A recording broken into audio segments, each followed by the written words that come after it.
Her ser vi en ny højtaler, jeg har købt, der hedder en Stereo Bluetooth højtaler.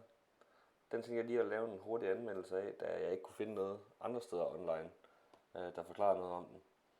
Men som man kan se på videoen, så kommer den i en forholdsvis fin indpakning. Jeg blev positivt overrasket. Og ja, den er pakket godt ind, så der er ikke nogen fare for, at den går i stykker under fragt. Udover det, så virker det også til, at selve indpakningen er sådan lidt miljøbevidst, i og med det er sådan noget genbrugspap. Og her har vi så til højtaler bagfra. Det er sådan noget børstet aluminium, og så er der sådan en læderstrop op på toppen. Selve højtalers design synes jeg, der er meget pænt. Det lever op til mine forventninger. Og der følger 2 kabler med. Der er et USB-stik, så jeg lavede den op med, og et jack, eller et AUX-kabel til at koble den til andre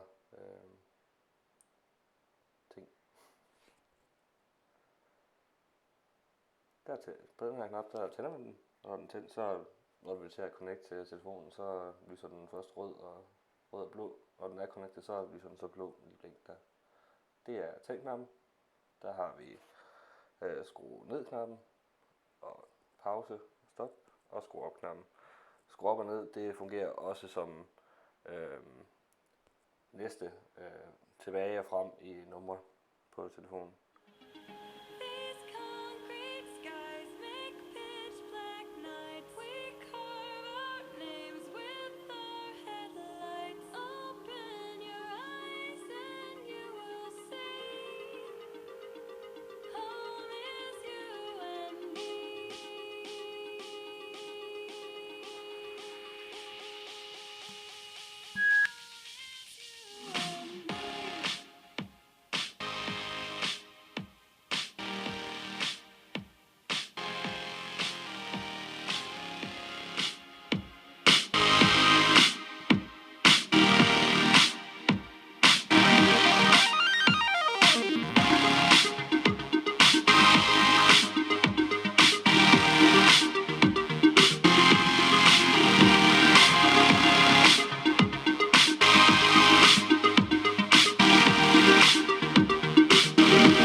Til slut der vil jeg bare sige, at jeg synes egentlig til den pris, jeg har fået den til, jeg fik den til omkring 300 kroner gennem Deal Hunters.